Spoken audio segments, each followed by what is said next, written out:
नमस्ते भारत, आपण बघत आहात WH न्यूज. मी विजय खवसे. सध्या मी नागपूरच्या टिळक पत्रकार भवनामध्ये आहे आणि टिळक पत्रकार भवनामध्ये अत्यंत एक महत्त्वाची पत्रकार परिषद झालेली आहे. ती पत्रकार परिषदमध्ये अशी आहे की 1981 मध्ये एक दौलापार पोलीस स्टेशनच्या हद्दीमध्ये एक गुन्हा घडलेला होता 376चा, आणि त्यानंतर जी ती केस आहे ती बंद पडली होती. पण मात्र रामटेकच्या दिवाणी न्यायालयाने एक असा आदेश पोलिसांना दिला की या प्रकरणातले जे आरोपी आहे ते शोधून काढा. म्हणजे 1981चं जे प्रकरण आहे पोलिसांना कोर्टाने आदेश दिला. बघा, ही खूप म्हणजे महत्त्वाची गोष्ट आहे की कोर्टाची सुद्धा कशी चूक असू शकते आणि निर्दोष व्यक्तीला कसं जेलमध्ये जावं लागते.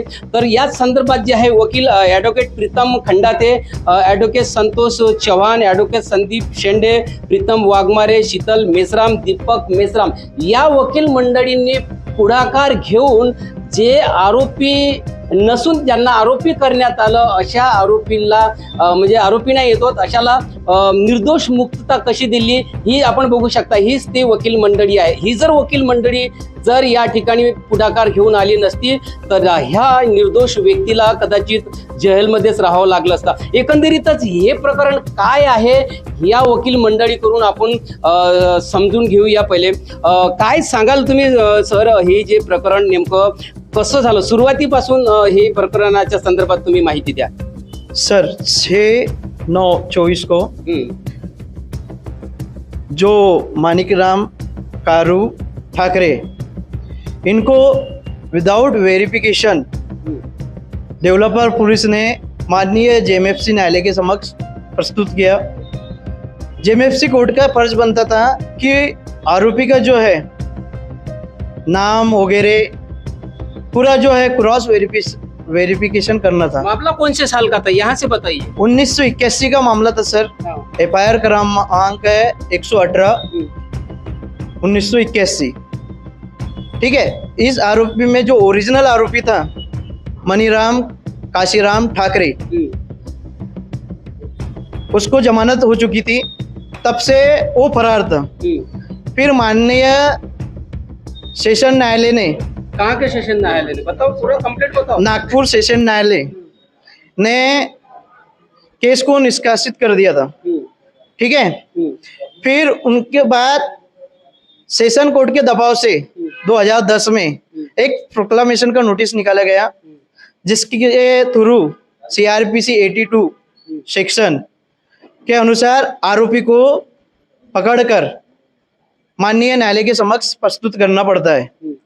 फिर 2023 को वो जो नोटिस है देवलापार के ग्राम पंचायत में लगाया गया था. नोटिस लगाने के बाद इनकी छानबीन हुई.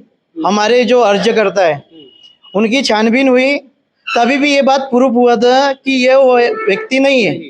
पर जब जिला सत्र न्यायालय का सेशन कोर्ट नागपुर का जब आदेश उनको गया, JMFC कोर्ट को, रामटेक JMFC कोर्ट को जब आदेश गया, जिसके चलते उन्होंने केस क्लोजिंग के चक्कर में निर्दोष व्यक्ति को बिना किसी वेरिफिकेशन के सीधा सेंट्रल जेल भेज दिया, जबकि उनको ये बात पता थी. रामटेक कोर्ट ने ये आदेश निकाला कि सेंट्रल जेल का भेजने. सेंट्रल जेल का कौन थे वहाँ पे जज? सिंधाने मैडम. तो उन्होंने कुछ ये जैसे ये जांच पड़ताल कुछ नहीं की. 1981 का मैटर है. चार्जशीट में उस आरोपी की उम्र क्या थी और आज की उम्र क्या है और इसकी उम्र क्या होंगी, इनका आधार कार्ड क्या होगा. इस मामले में जैसे ही मैं सर्टिफाई कॉपी के लिए गया था, बोनाफाइड प्रमाण पत्र के लिए, ट्रू कॉपी जिसे बोलते कि आरोपी का रिकॉर्ड चाहिए मुझे, जब मैं उनके समक्ष प्रस्तुत हुआ तो उन्होंने मुझे बोला कि record is very dirty condition. पर जैसे ही मैंने रिकॉर्ड देखा सर, तो मुझे सारी बातें समझ में आ गई कि 5 ग्राउंड थे, मिसमैच वगैरह है. तो मैंने आउट ऑफ टर्न की एप्लीकेशन लगाया कोर्ट के सामने, तुरंत दीजिएगा कर मुझे रिकॉर्ड, आपके कारण एक इनोसेंट व्यक्ति जेल में है. तो माननीय न्यायालय ने, JMFC कोर्ट ने फिर वो तुरंत ही मुझे दिया रिकॉर्ड. ठीक है.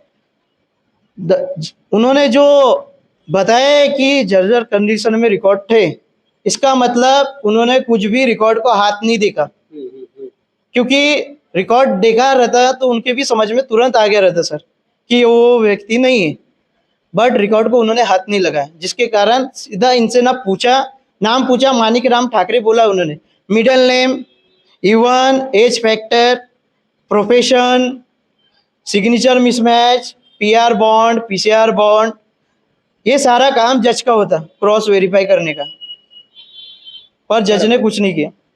तो इनको फिर जेल भेज दिया। जेल भेजने के बाद में फिर आप लोगों ने फिर क्या किए?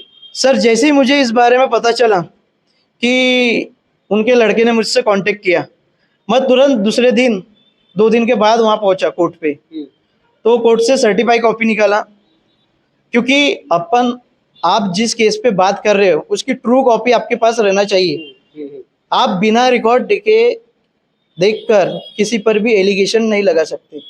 जैसे ही रिकॉर्ड की ट्रू कॉपी मेरे पास आई, उससे पता चल गया कि ये व्यक्ति निर्दोष है।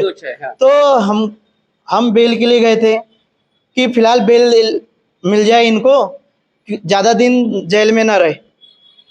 तो फिर मुझे पता चला, बेल जैसी गए तो हमने बेल पिटीशन फाइल करी 19 तारीख को, 19 सितंबर ना, सितंबर को हमने बेल पिटीशन फाइल करी। तुरंत ही वहाँ हियरिंग हुई। वो कौन से कोर्ट में फिर? सेशन कोर्ट में सर, सेशन कोर्ट 8 में। कौन से जज थे? शेंडे मैडम। शेंडे मैडम के? यस सी, शेंडे मैडम। तो उनके पास तुरंत उस तारीख पे हुई। तो मैडम ने हमसे क्वेश्चन किया कि क्या है आपके ग्राउंड्स, तो मैंने सीधे 1 सेंटेंस में कंप्लीट किया कि रॉन्गली पर्सन को उठा के लेकर आए 376 के केस में। नहीं तो 2 दिन 3 दिन की तारीख दे दिए थे मैडम ने, नहीं क्या? पर 3 दिन की तारीख देने के बाद तुरंत दूसरे दिन मुद्दा रखा उनने 20 तारीख को। अच्छा। तारीख चेंज कर दिया। सडनली हियरिंग होना चाहिए। माननीय न्यायालय ने बहुत सपोर्ट किया इस बारे में।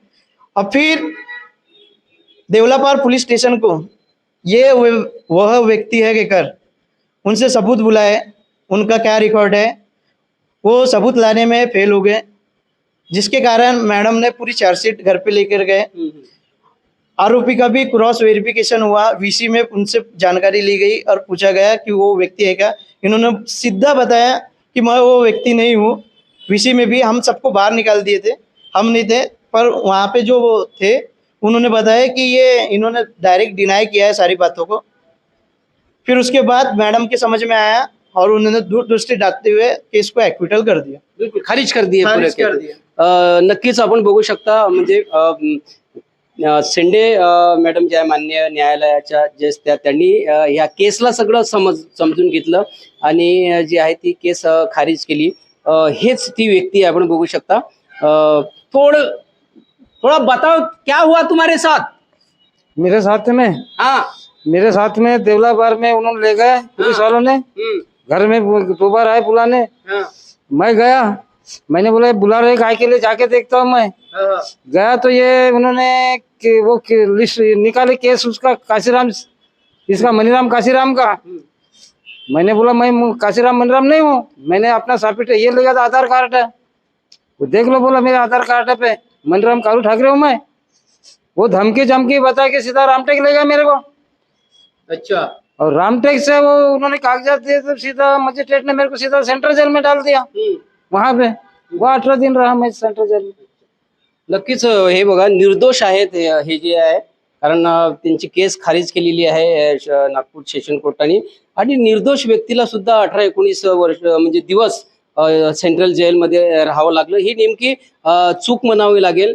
रामटेकच्या कोर्टाने यांना सेंट्रल जेलमध्ये पाठवलं आणि नागपूरच्या कोर्टाने ते केस खारिज, म्हणजे मान्य न्यायालयाचं बघा, न्यायालयाने सुद्धा एक बारकाईने विचार करणं खूप अत्यंत गरजेचं आहे की कुठला आरोपी म्हणजे दोषी आहे किंवा निर्दोष आहे। अशा निर्दोष व्यक्तीला सुद्धा 19 दिवस म्हणजे जेलमध्ये राहायचं काम पडलं। वकील साहेब, आता काय सांगा, तुम्ही सगळ्या मंडळींनी ही केस लढलेली आहे, निर्दोष व्यक्तीला जेलमध्ये राहावं लागलेलं आहे, त्यांची मानहानी झालेली आहे, बदनामी झालेली आहे समाजामध्ये।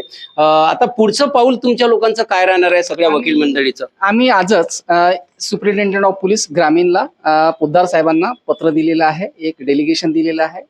तसेच माननीय JMFC कोर्ट रामटेकला सुद्धा आम्ही डेलिगेशन दिलेलं आहे आणि त्यांच्या रिसिव्ह घेतलेला आहे की आता या माणसासोबत जी घटना झालेली आहे ही एक दुर्दैवी घटना आहे आणि समाजामध्ये खूप मोठी हानी झालेली आहे त्या माणसाची.